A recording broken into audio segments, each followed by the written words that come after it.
সেই স্বাধীনতা স্বাধীনতা চাইনি আমি, এই স্বাধীনতা স্বাধীনতা পাইনি আমি, সেই স্বাধীনতা যাহা চেয়েছি তাহা পাইনি আমি, পেয়েছি যাহা চাইনি, যাহা চেয়েছি তাহা পাইনি আমি, পেয়েছি যাহা চাইনি।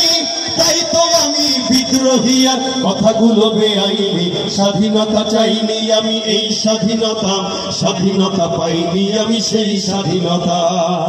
আজ স্বাধীনতা যেন মামার হাতের পান্তা ভাতার মোয়া, স্বাধীনতা যেন শহীদ মিনার ফুলের মহড়া দেয়া, স্বাধীনতা যেন মামার হাতের পান্তা ভাতার মোয়া, স্বাধীনতা যেন শহীদ মিনার ফুলের মহড়া দেয়া। এদিকে শহীদ মা জননী ব্যথায় কাতর বুকে, জীর্ণ শীর্ণ নিঃস্ব হয়ে মরেছে ধুকে ধুকে। ওই শহীদ মায়ের করুণ কান্না দেখিতে আমি চাইনি, ওই শহীদ মায়ের হাহাকার আমি দেখিতে কবু চাইনি। তাই তো আমি বিদ্রোহী আর কথাগুলো বেআইনি, স্বাধীনতা চাইনি আমি, এই স্বাধীনতা স্বাধীনতা পাইনি আমি, সেই স্বাধীনতা। আজ স্বাধীনতা যেন লিখনির নামে ধর্মকে দেয় গালি, শিক্ষার ঝুলি মাথায় দিয়েও বিবেক দিয়েছে বলি।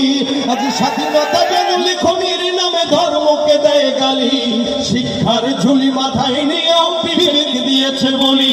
আবারও বলতে চাই, 24-এর স্বাধীনতার পরে কোন নাস্তিক বেঈমান যদি আবার বলতে চায় যে 2024 সালেও যদি হিজাব পড়তে হয়, এই সমস্ত নাস্তিকদেরকে আবারও বাংলার জমিনে মানুষ তাদের বিচার করে ছাড়বেই ছাড়বে ইনশাআল্লাহ। আজ স্বাধীনতা যেন লেখনির নামে ধর্মকে দেয় গালি, শিক্ষার ঝুলি মাথায় নিয়েও বিবেক দিয়েছে বলি। ইচ্ছে মতো আবল তাবল বকিছে ধর্মদ্রোহী, যাহা ইচ্ছে বলবে তাহা স্বাধীনতা এত নহি। এই স্বাধীনতা মানে ধর্মে আঘাত দেখতে আমি চাইনি, এই স্বাধীনতা নামে ধর্মে আঘাত দেখতে আমি চাইনি।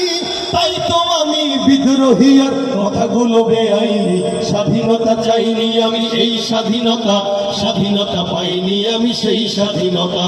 স্বাধীনতা চাইনি আমি, এই স্বাধীনতা স্বাধীনতা পাইনি আমি, সেই স্বাধীনতা। ঠিক কিনা?